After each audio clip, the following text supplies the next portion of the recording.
Fiction is about characters. To write a compelling work of fiction, you must first create a character or characters that the reader cares about, and then put them in situations where they must act. It's important to keep in mind that characters come before a story. Characters create the story by means of what they do and don't do, what they say to one another, and how they react to the predicaments you put them in. A character need not be likable, but a character must be relatable.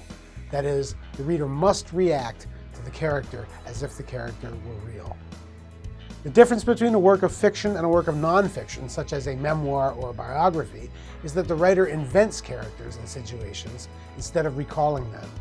The characters in a fictional story are not real, but the reader must react to them as if they were.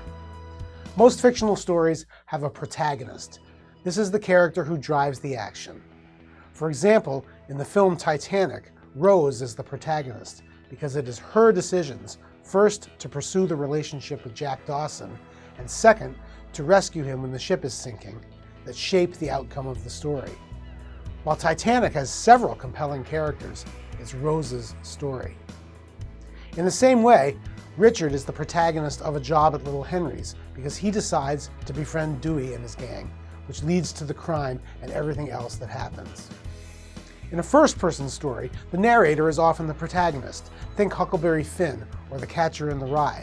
But this is not always the case. Watson, for example, narrates the Sherlock Holmes stories, but he is primarily an observer. Holmes is the protagonist.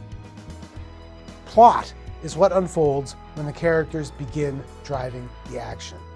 It's important to know what your story is so you can create dramatic tension. Typically, this requires putting your protagonist in some kind of danger or predicament so that the reader gets emotionally invested in the outcome. God, I love you. Start the story where the story properly begins, just before the inciting incident, the event that starts the ball rolling. In A Job at Little Henry's, the inciting incident is the confrontation between Richard and Dewey. At the beginning of the story, Richard is worried about how to confront Dewey over the stolen money. We see a little of his personality emerge in his dread of the confrontation, and we relate to what follows. Also, keep the story moving. As with memoir, don't walk the reader through unimportant, mundane actions. Don't think the story is moving just because the car or the plane or the ship is. Focus on events that are important to the story. If you have created good characters in interesting situations, the reader will be willing to go along with you for the ride. You can write good fiction about anything, from the distant past to the far future, from family drama to solving a crime to rescuing a stranded astronaut on Mars. The most important pieces of any work of fiction are compelling characters reacting to believable situations. And note that believable does not necessarily mean realistic.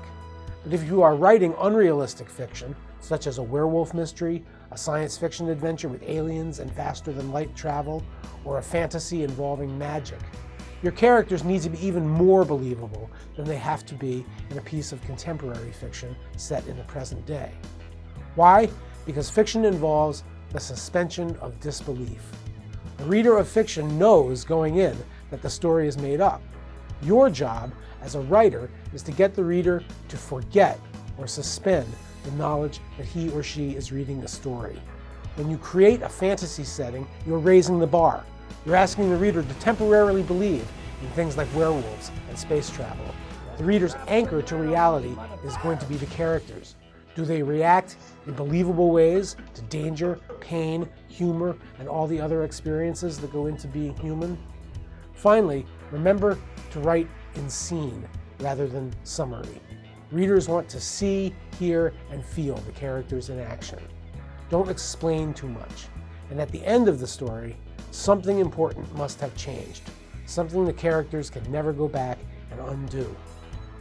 Ask yourself, what is at stake for the protagonist? Why does this matter? If you can answer these questions, you're well on your way to creating a compelling piece of fiction.